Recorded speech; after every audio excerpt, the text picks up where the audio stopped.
La deuxième évolution très intéressante, vous l'avez très certainement remarqué, il y a eu une prépondérance d'arrivée de groupes du Golfe.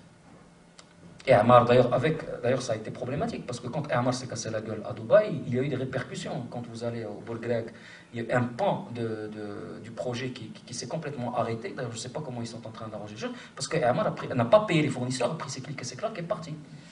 La partie qui fonctionne, c'est celle qu'ils ont faite avec, je ne me rappelle plus le nom du groupe, mais un groupe d'Abu Dhabi, contrairement à Ammar qui est un groupe de Dubaï. Pourquoi est-ce qu'il y a une propension à aller rechercher des alliances avec des grands groupes du Golfe plutôt que des grands groupes occidentaux? Là encore, on revient aux institutions politiques. Parce que lorsque vous avez comme co-actionnaire une société qui est cotée à la bourse de New York ou à la bourse de Paris, il y a des associations d'actionnaires minoritaires.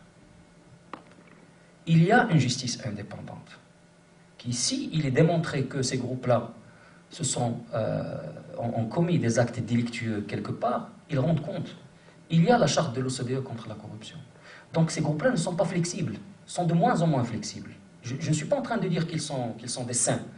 D'ailleurs, Siemens, qui est un groupe allemand, avec toute la réputation qu'a l'Allemagne en termes d'honnêteté dans les affaires, etc., s'est révélé être un des groupes les plus corrupteurs de la Terre. D'accord? Mais c'est compliqué. Et lorsque vous avez une grande entreprise qui vient des pays où il n'y a pas de contre-pouvoir, qui d'ailleurs est demandeuse, hein, c'est ça qu'il faut comprendre aussi, ce sont des groupes qui sont demandeurs de l'alliance avec le roi. Ils ne veulent pas entendre parler d'hommes d'affaires normaux. Pourquoi? Parce que s'ils ont un problème, ils veulent appeler le cabinet royal. Ils ne veulent pas se retrouver devant un juge à la cour, au tribunal de commerce de Casablanca. Ils ne veulent pas se casser la tête, pas seulement avec le Mqaddam, mais avec le Qaïd, même avec un ministre.